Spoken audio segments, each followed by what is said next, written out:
Wake up, buy here, pay here people. It's a beautiful day.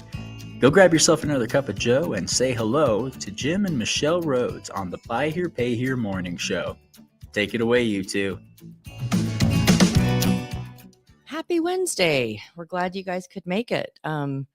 We have another week of broadcasts to do, and we've had a lot of fun kind of talking about topics and how to tune up what it is that we're doing and make it more and more rich for our listeners. Yeah, we got some survey feedbacks already. If you haven't seen the survey, we'll try to throw that in. In fact, we might be able to get it out there while the show is rolling. But with the survey results we've gotten back so far have been very positive. We appreciate not only the thumbs up on what we're doing, but also the suggestions on things to do going forward. Some good ideas in there. So we're definitely we're committed to be here Monday, Wednesday, and Friday morning, and we obviously want to bring the kind of subjects that are of interest to dealers. Yeah. So even if it's not a positive, for the morning show, because it's been really, really great so far. But feel free. I know that in Buy Here, Pay Here Success, Jim posted the survey, and one of the things at the end are what topics would you like us to tackle? Right. And we've gotten some really, really great great suggestions on that. So we'll post this again, the survey again, when this recording goes into different social media. So you have the opportunity to weigh in and give us your 2 cents and give us, whatever ideas that you might have for something that you would like to hear here. And we are hearing, there you go. And we are hearing, of course, the idea that, which was mentioned once before, we are going to ultimately try to get this set up where folks can call in.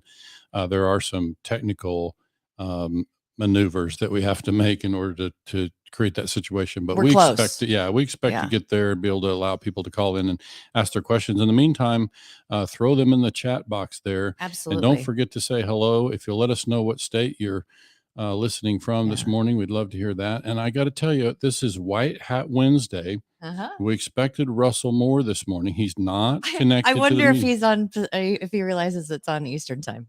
I'm texting him, and I know he's vacationing in a different time zone, he may join late. But we look forward to having him. If it doesn't work out for him to connect today for some reason, then obviously we'll have him at a future time. But he's Russell is well known for those of you that might be listening through the BHPH Success Group in Facebook. Many of you know Russell because he's the kind of dealer who's really a great mentor. He takes the time to chime in on conversations, and especially with new folks, he's got words of wisdom to contribute regularly. And so many of us know Russell that way.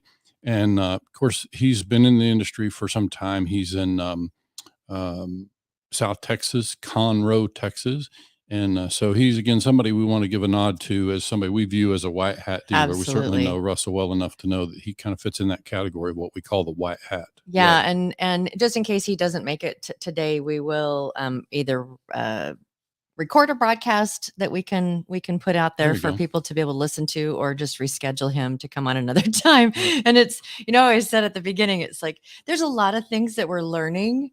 And one of those is like time zones. Yeah. We're on the Eastern time zone, and it's been funny being on the Eastern time zone.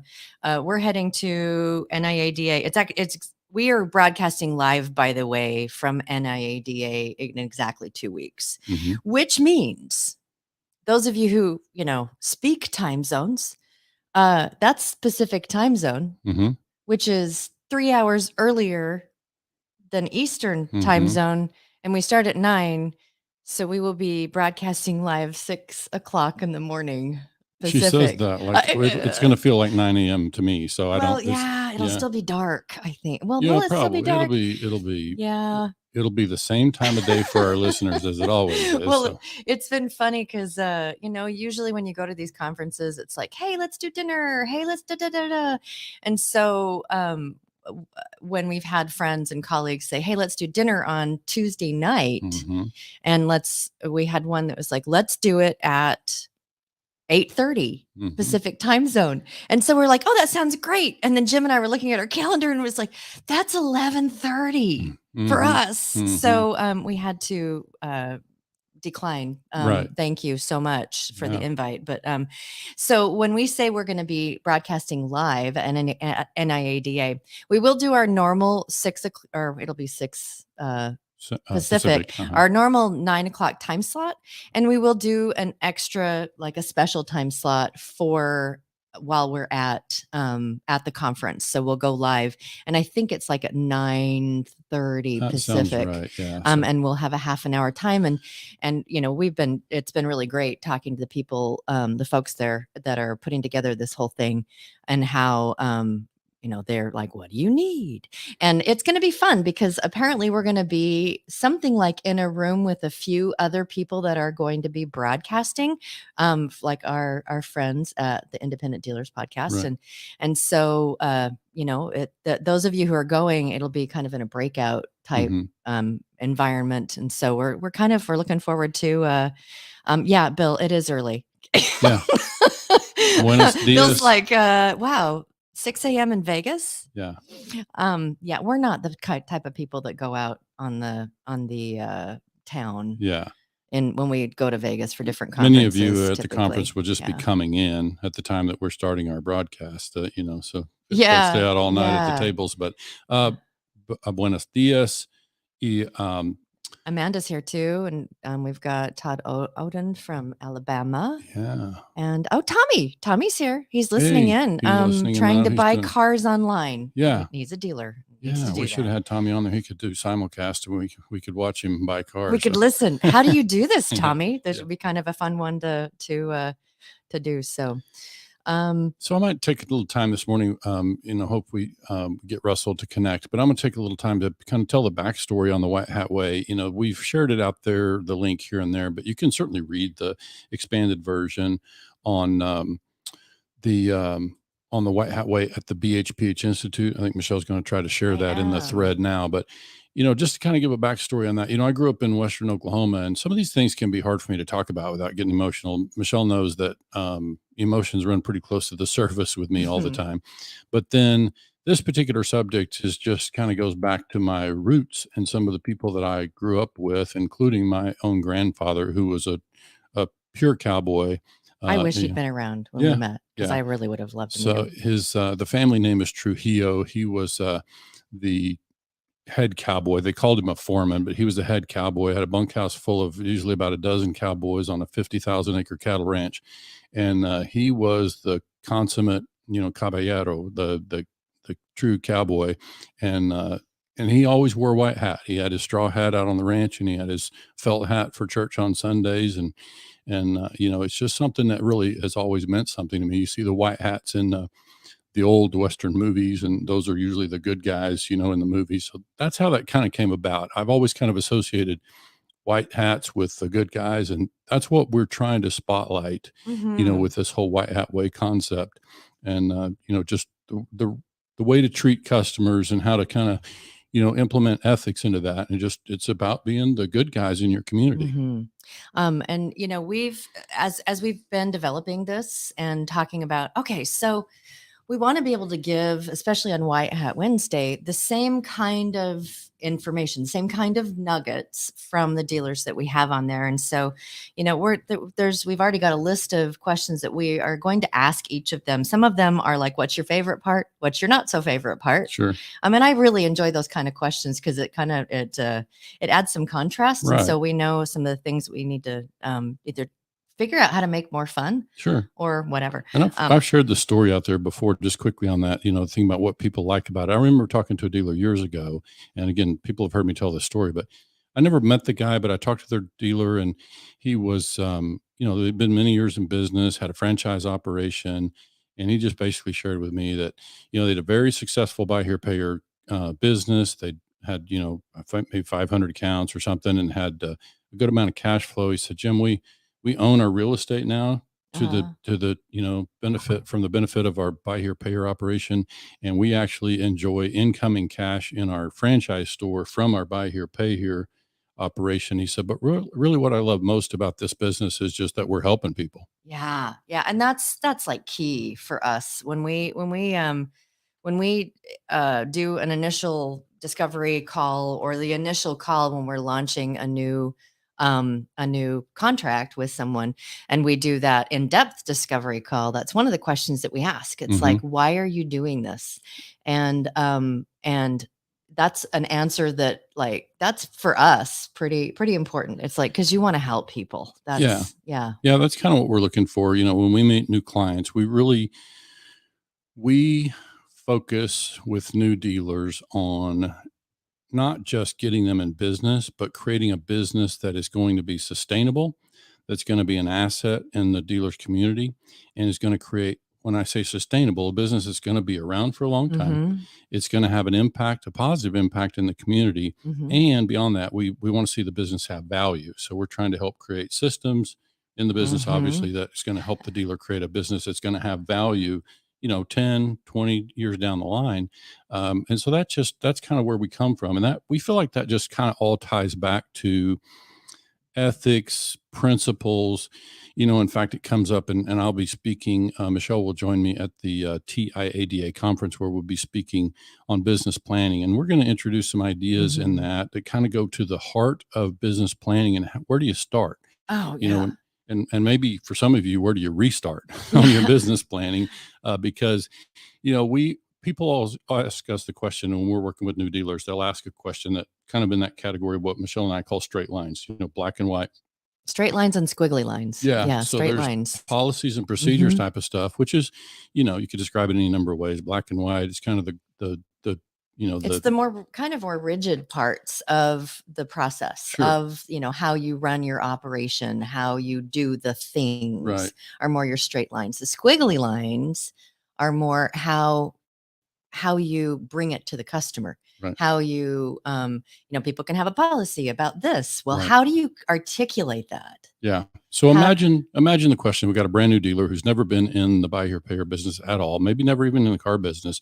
And they're asking Michelle and myself questions like, where should I set my interest rate? How much should I mark up my cars? And so I'm always having to try to answer those questions. He answers it with a question. Yeah, typically I do. Yeah. And it always kind of goes back to this white hat way. It's like, who do you want to be in your community? How do you want to be known? If you bump into your customers at the grocery store, going back to the Tommy stuff that we talked about with Tommy Brandis, it's when you bump into your folks at the store, is it a warm hello and you like each other, or how do we feel about each other? Do you want to even be recognized in your community? Yeah, right.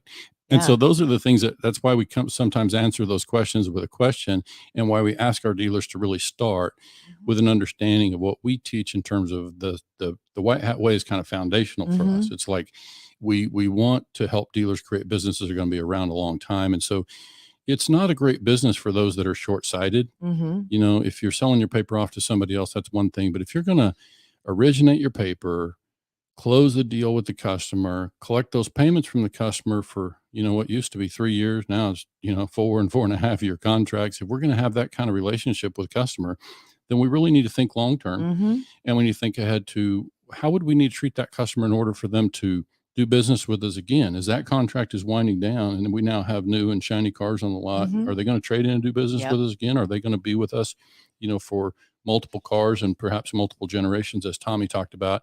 So this is why we kind of come at these questions with a question. It's like, it's important to first understand, kind of the foundational principles.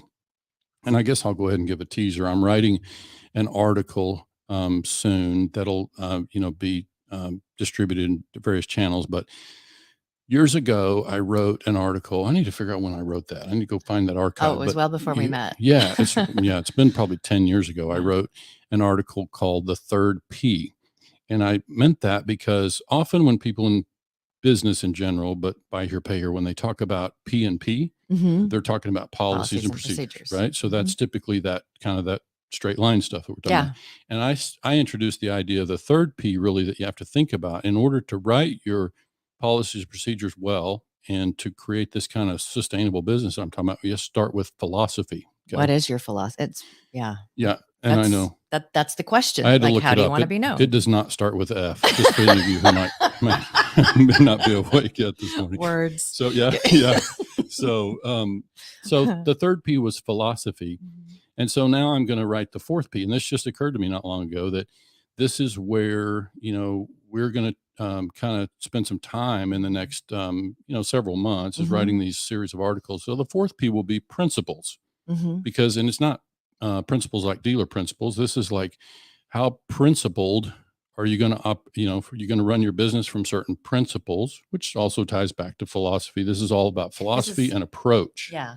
Right. And so when you can better write your policies and procedures, when you and also construct your business plan, whenever you start from that place of principle and understand, how do we want to be known, and is repeat and referral business important to us or not? Well, and you mentioned that we were asked by the folks at TIADA to come and speak on business planning, and it was when we spoke with them about that their main intent, the straight lines about what it is that they were trying to create with the agenda was, this is the new dealer track. Sure. And so they wanted to be able to have something that new dealers or new to the business, whatever, can, this is how you create a business plan. And this what we're going to be talking about is going to be so applicable to every dealer in every stage of their business.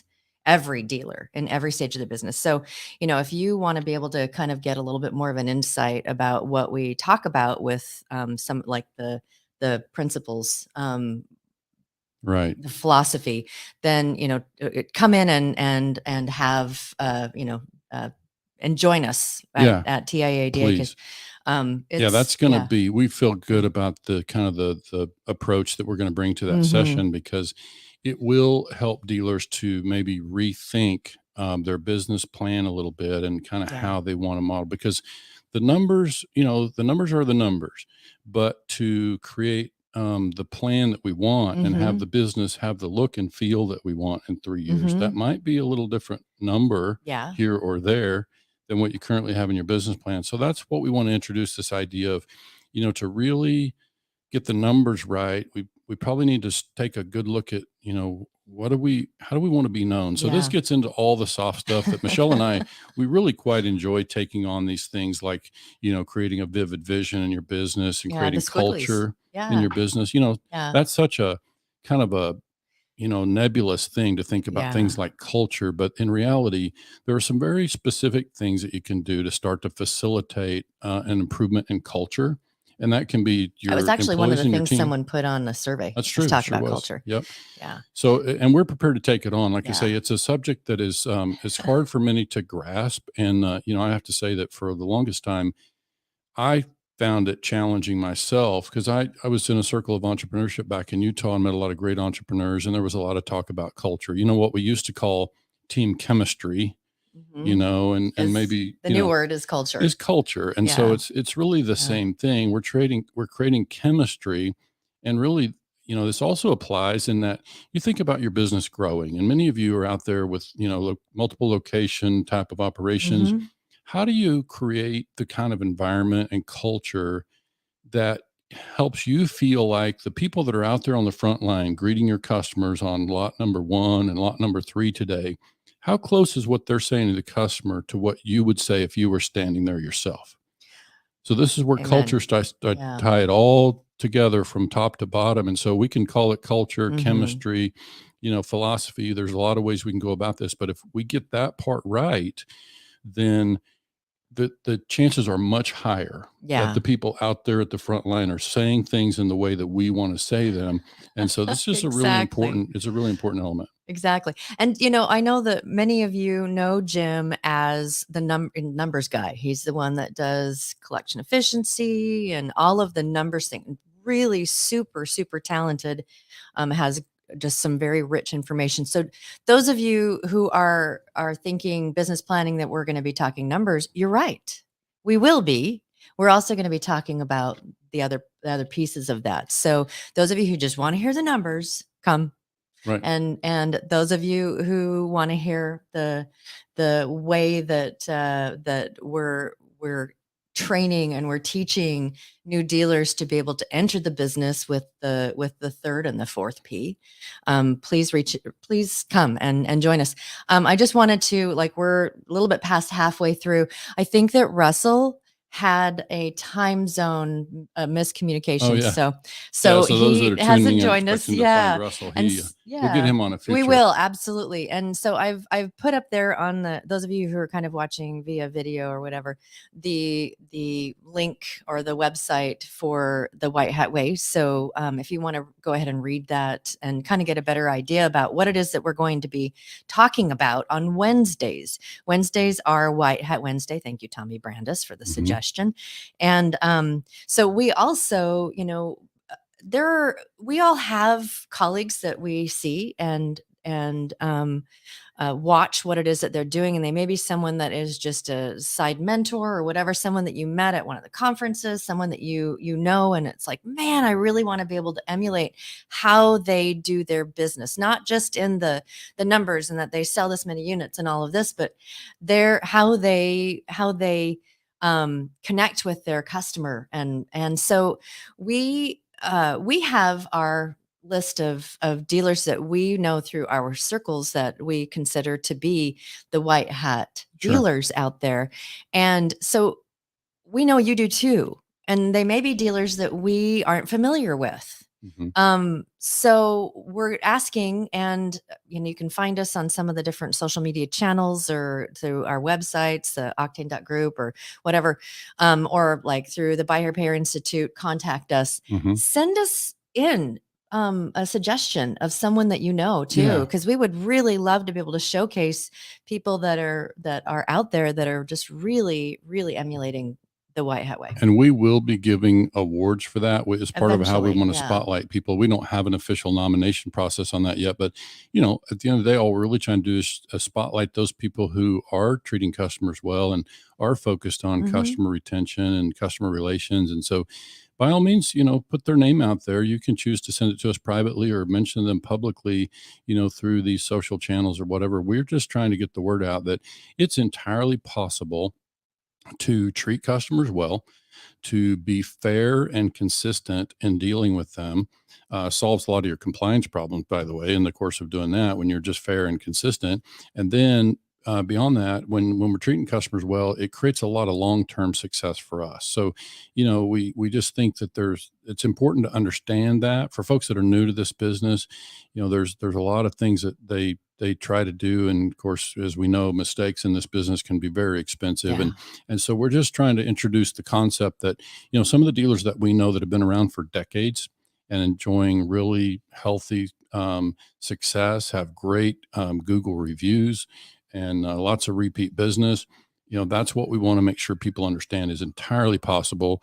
And so maybe it's important to understand that going in so that you write your business plan accordingly. Absolutely. And it helps an awful lot to have those kind of things clarified, because once you create that, it's every decision you make filtered through what is our business plan, what are the squiggly lines of our business plan, and what are the straight lines of our business plan, and does this thing that we're talking about doing fit once it goes to that filter? Is it something that aligns with what it is that we want to do? I wanted to give a quick mention. I see Amanda Sanchez says hello from Texas. Good morning, Amanda. Oh, and, guess who's here? Senor Gutierrez. Hello from the Dallas area. So Russell Moore is joining us. So we're gonna probably run a little bit long this morning. We'll give him a chance to get in there and say hello. Russell, can you hear us? Good morning. How are you? Good morning. We're so glad that you made it. I think that we had said, hey, let's get together about 10 minutes before, and we thought that maybe it was oh my goodness, this is Eastern time zone. That's exactly what it was. Oh, no. Should have clarified. Well, we're Texas time still. You're what? Still on Texas time. Oh yeah. There's a song about that, I think. Yeah.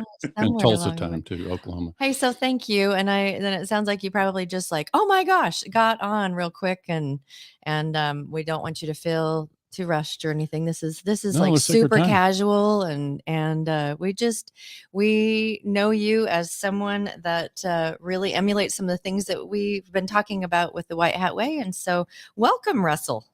Well, thank you. We've had multiple conversations. I know I've seen you guys at a ton of the conferences, and I think our conversations have always aligned, and we think the same way. So I appreciate you guys for having me on. You're Listen, welcome. if you're thinking the same way I am, you're in trouble. So. And I just wanted to say, Russell, you've got a great radio voice. Yeah. I'm glad you got in here. Let folks hear that great Texas dialect. So Russell, just kind of recap, we've covered kind of the White Hat Way and gave some background on that. And we're really talking about how we're trying to showcase for all, especially new dealers. We're always mindful of new dealers. We work a lot with them, and you're always really generous with new dealers out there in the social media groups, the Facebook group in particular, BHPH Success Group that we're part of. You're really good to make time and kind of share, be a mentor of sorts. I love reading your comments. Yeah, for sure. Yeah. So that's kind of why we know that you kind of do business the White Hat Way. And so we're thrilled to be able to introduce you to folks who may not have met you yet. But we had some questions for you. Maybe Michelle, if you got a few of those you want to run through with him. You've been in the business for a minute, haven't you? I'm the new guy in the business. Actually, I started in 2013, so I have not. Still a minute. Yeah, go ahead. Yeah, so the 2013 was a time that we started in there, and I said, I'm going to make a go of this and try, because I've never been in the car business, but I've been in businesses. I went to school for business. I think I know how to run just about anything. Lord, did I not know what I was doing here? Wow. There's nothing that can get you ready for that. Yeah, it's a lot of different balls to keep in the air on that, right? A lot of different, quote unquote departments that we have in our buy here, pay here. So why did you get in? What was it that was the draw? Back in 2013, I was in a business with my brother, and we were doing building supplies and doors and molding and stuff like that. And that's what I'd been in all my life. I'd been with my dad before that. And we just grew up in the building business and building supply business.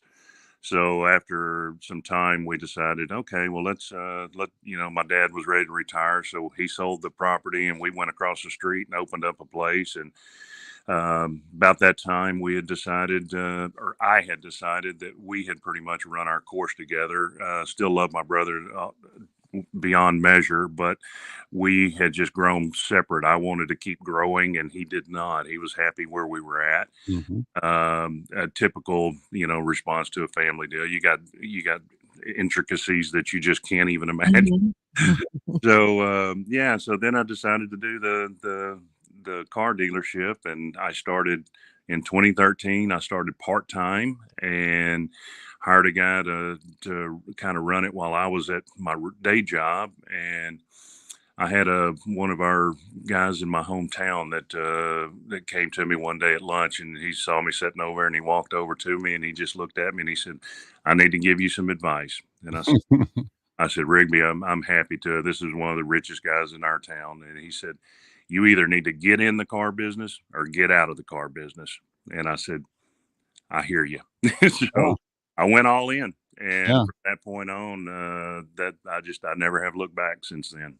Isn't that interesting how pivotal that conversation was? You still remember it like it was yesterday, huh? Yep, absolutely. I mean, I try to remember all of those things. And, when you start out in this car business, you'll find out real quick. I asked 2 or 3 people that I respected.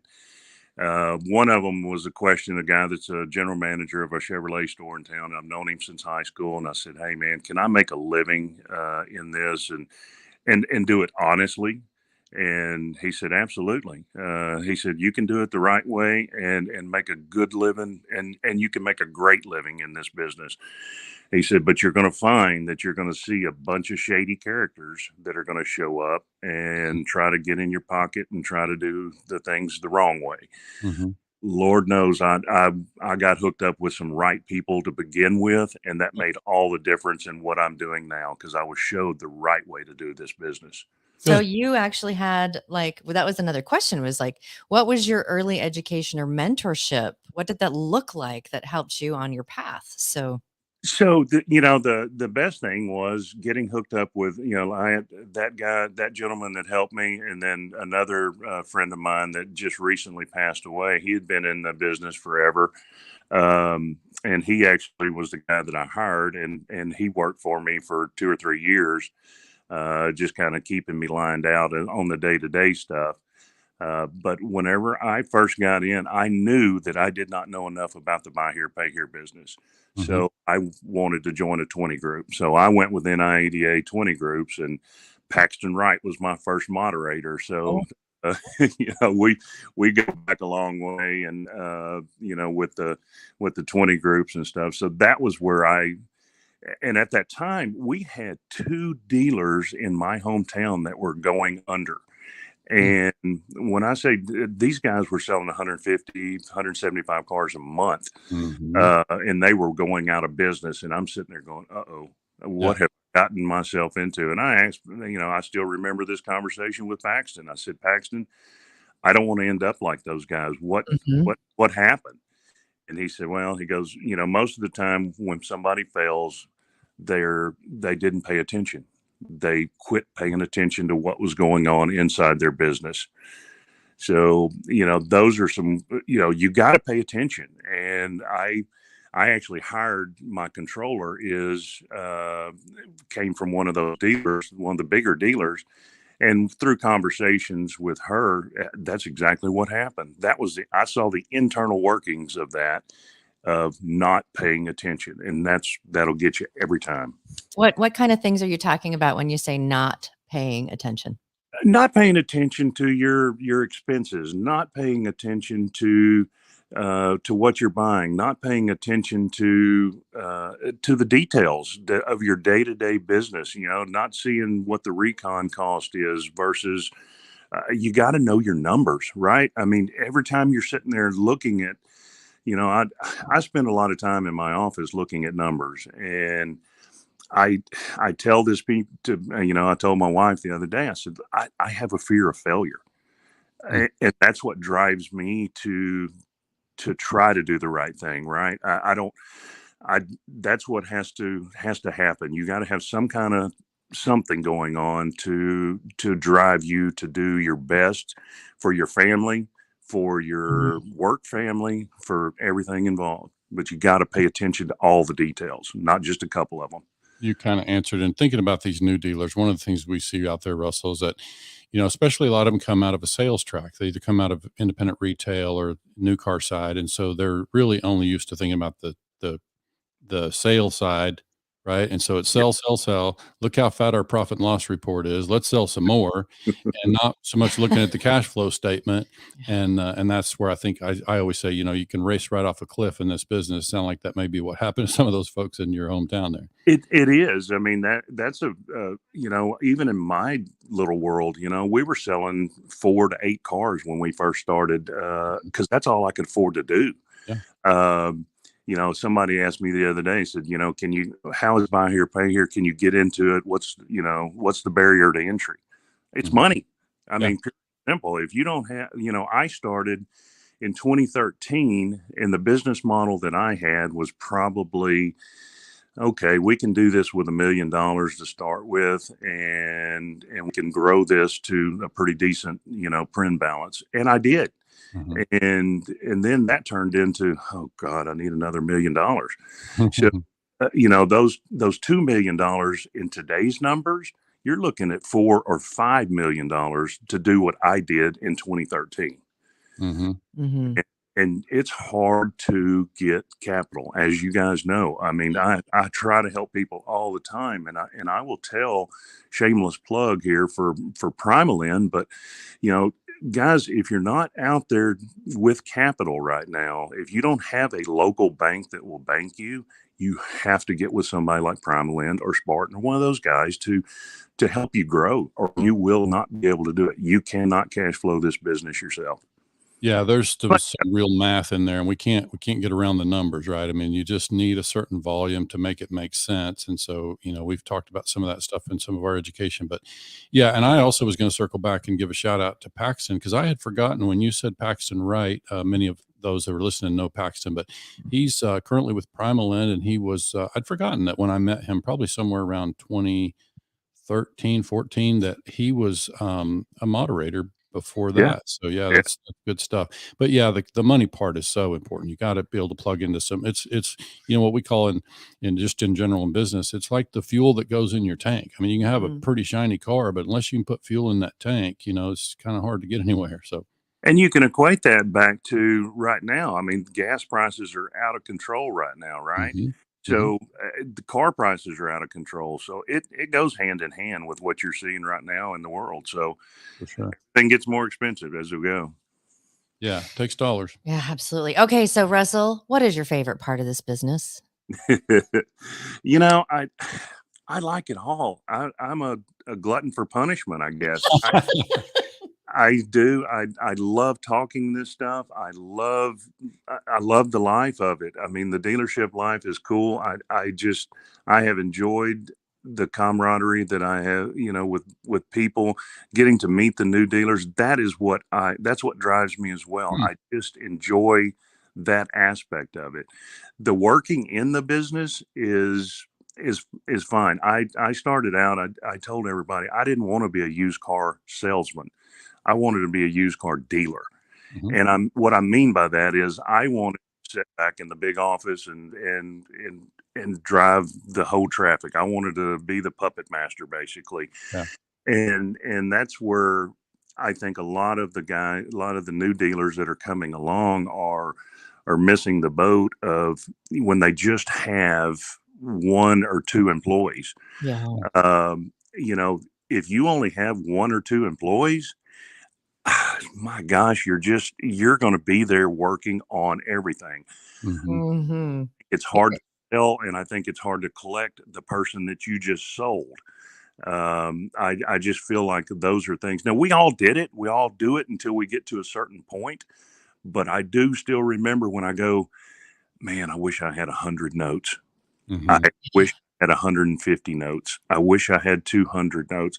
I still remember those milestones, and I remember the struggles that I had trying to reach the next milestone. So I still enjoy everything about it. Maybe it'll come a time when I don't, but as far as now, I still like every aspect of it. Well, you wouldn't if you had a lot of customers mad at you, you probably wouldn't enjoy being in the dealership. So that tells us a lot right there. Which I want to talk about the customer relations side of this. Like, give me a sense of what a day is like in there, in your business there in Conroe. Like, how do you approach customer relations, customer service? Well, that's always I'll give credit for me changing, probably my business model. Probably a couple of years ago, I changed up a little bit of it. There was one of my 20 group members, Jeff Wilkinson. I remember at one of our 20 group meetings, he gave a big presentation, and he said, find reasons to say yes. Right.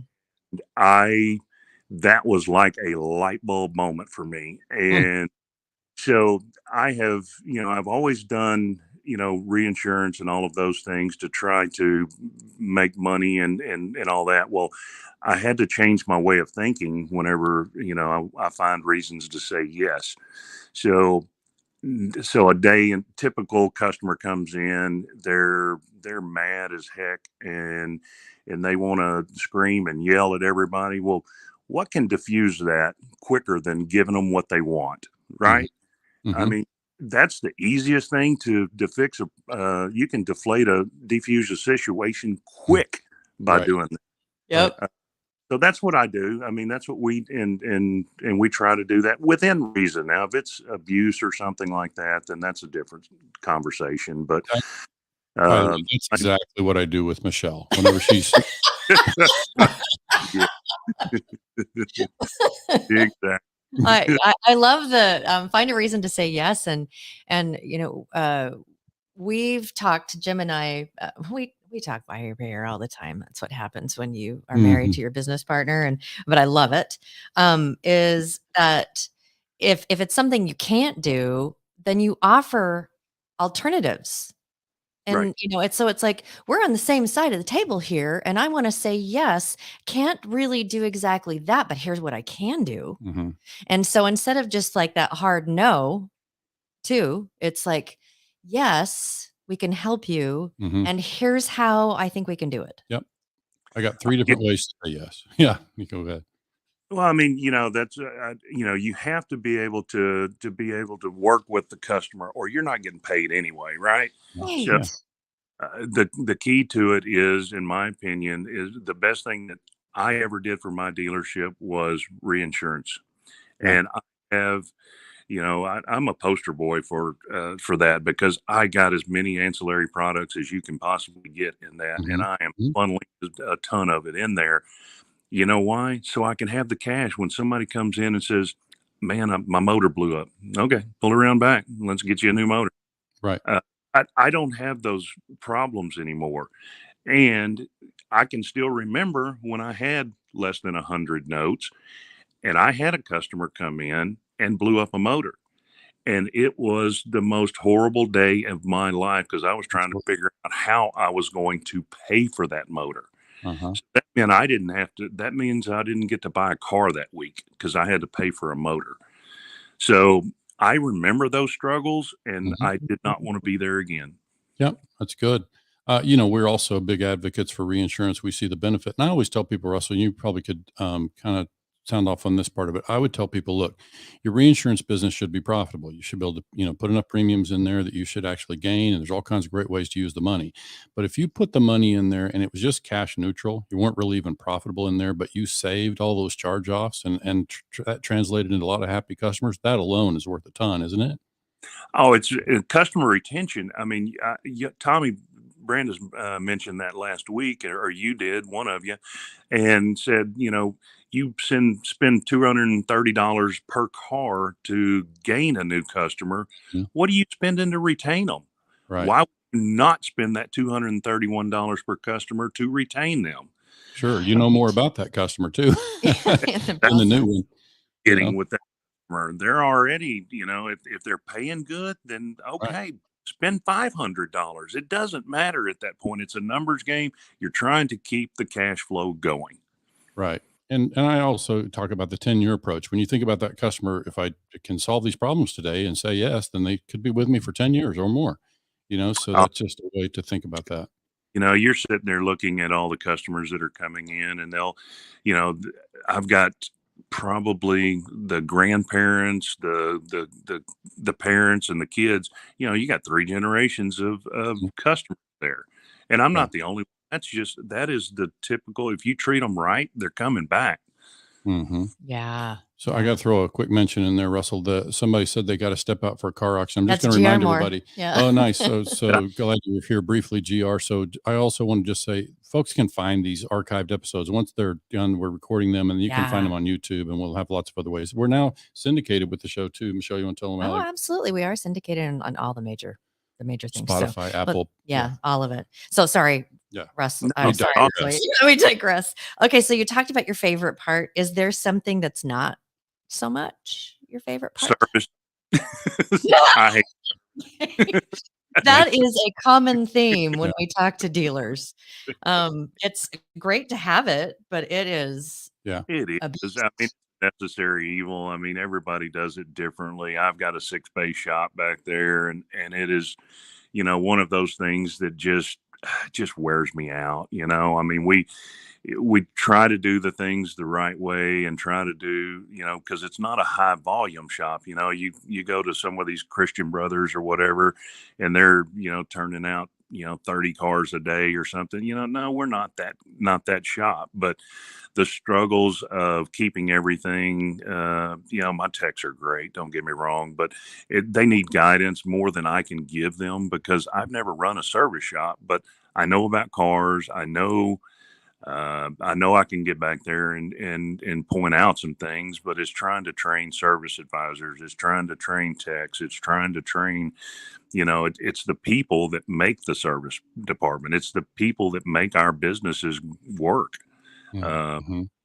So it's just tough to be, to run that part of it. And the sheer dollars that run through a service department, and all of those things are getting higher and higher. I've seen my recon cost, go from 500 to over 1,000 now. So it's, I'm not alone in that feeling, though. Yeah, I can tell. We can have you back sometime and we'll dig into that pretty deeply, because there's just a ton of stuff to talk about around the service side, especially as it relates to just customer support.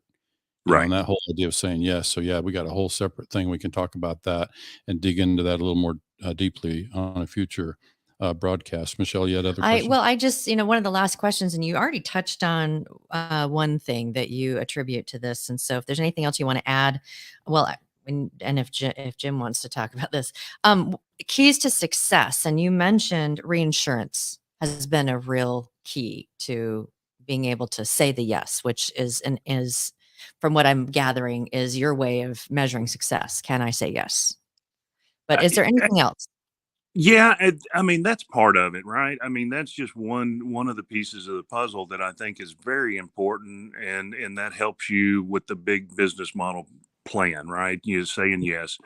So, the next part of it, I think we talked a little bit about mentoring, and that is, I love doing that because I have a couple of 20 group members that have done that for me, right? And that is huge. I mean, y'all may know, I don't know if Doug Lewis out of Pennsylvania, he's a big buy rider dealer, and he has been instrumental in trying to mentor me. And he may not even know it as much as I'm letting on, but when you can see another dealer's business model and see it in action and see where the success can take you, that gives you more motivation to, okay, if he did it, I can do it. And those are the things that you kind of got to look at. You look at a ton of different business models. You look at a ton of different, you got to have somebody to look up to. You got to have somebody helping you. I didn't get here by myself. I had tons of help. There's not an original idea in this group within reason. Everybody has stolen everything from everybody. And it's not a bad thing though, right? It's just not. Yes. I mean, that's the way we do it. We look at an idea and go, oh, I can do that. Well, I'm going to tweak it just a little bit and make it my own. But yeah, that's what we do. That's what makes this business great, because it may work in Pennsylvania, but it may not work in Texas. Right. Yeah. There's something to be said for that idea of being able to see it modeled out somewhere. And that's part of what this White Hat Way thing is also about for us, is like being able to have new dealers hear from dealers like you. So you can say yes to your customers, you can treat your customers well and still be successful. Like, I feel like there's this perception that we got to charge the customer to maximum and, all these things. And it just feels like that's a lesson that we can help spread. And we appreciate you joining to help do that. Did you have something else, Michelle? No, I think just a lot of really rich information and I understand how important a mentor is. And I just, from the things that we've listened to with you, Russell, that any dealer out there would be really fortunate to have you as a mentor. Can I expect that we will see you at TIADA in July? You will see me there. I will be at some sort of dealer panel. I'm sure we'll be as a TIADA board member. I will be available to everybody. So even the Buy Here, Pay Here morning show. Even the Buy Here, Pay Here morning show. Nice. I love it. Excellent. Yeah. Will you be at NAIDA? The jury's still out on that. I'm in Florida right now for a week, so I'm kind of waiting to see if I'm going to be able to fly to Vegas or not. Right on. When I get back, I got a 20 group meeting as soon as I get back as well. So I'll be in Nashville 3 or 4 days. Okay. Nice. Well, depending on where you are in Florida, if you're close to our neck of the woods, we'd love to. He's a little farther north, so I already asked him about that. So I'm sure he's enjoying his beach time, and so we should let you get back to that. But we're grateful for you joining. Absolutely. I know our listeners are too. So appreciate you making time to do your mentoring thing as always. And so we shared that people seem to be enjoying the show. Russell, the survey results that we're getting back, have been very positive. We'll send the link out there again and keep getting feedback. We want to hear about ideas of things people want us to bring to this kind of platform in the morning. Yeah. And it's been a fun thing, kind of like you enjoying what you're doing. Michelle and I are totally enjoying this and just kind of spreading the word about how to be a better dealer. Yeah. And we also mentioned that if you people out there in listener land know of a dealer that you think really is a great example of a white hat way dealer, please let us know, because we would love to get to know them and then potentially have them on the show. So we just want to be able to get people that can speak to their story, speak to their success, because this is kind of like what you were talking about, Russell. When you find good mentors, and so we it's really important for us. Just kind of in closing, it's important for us to share what we know is important for dealers to be successful. And we do it really freely, and this is one of the ways that we do that. And bringing on dealers and asking the questions, because our intent is to make a very positive impact to the industry. And just for all of those those of you that are out there, sorry, I'm stumbling on my words. We do understand that sometimes it's not easy. You come away with really great ideas, but it's not easy to actually implement those and get them working in your business. So, if you are looking for someone who can help you with laser focus and getting the things done that we've talked about, or some of the ideas that you have that you really want to be able to implement in your business, that's what we do. So if there's something that we can help you with, please feel free to reach out to us. You can go to our website, octane.com, or Octane.group. Octane, sorry. Good night. Octane.group, or the Buy Here Pay Here Institute, or BHPH Institute.com, and then put something in the contact us or whatever. And we would be happy to get you scheduled up for a discovery call and see how we might be able to help. So Russell, thanks again for joining us. And I will add one more thing in there. So whenever starting to talk to somebody about this, I will quote Jack Carter, and he'll back me up on this. He'll say 20 minutes with Russell can screw you up as well, and not let you sleep at night thinking about all the stuff we talked about in 20 minutes. So right on. Be aware.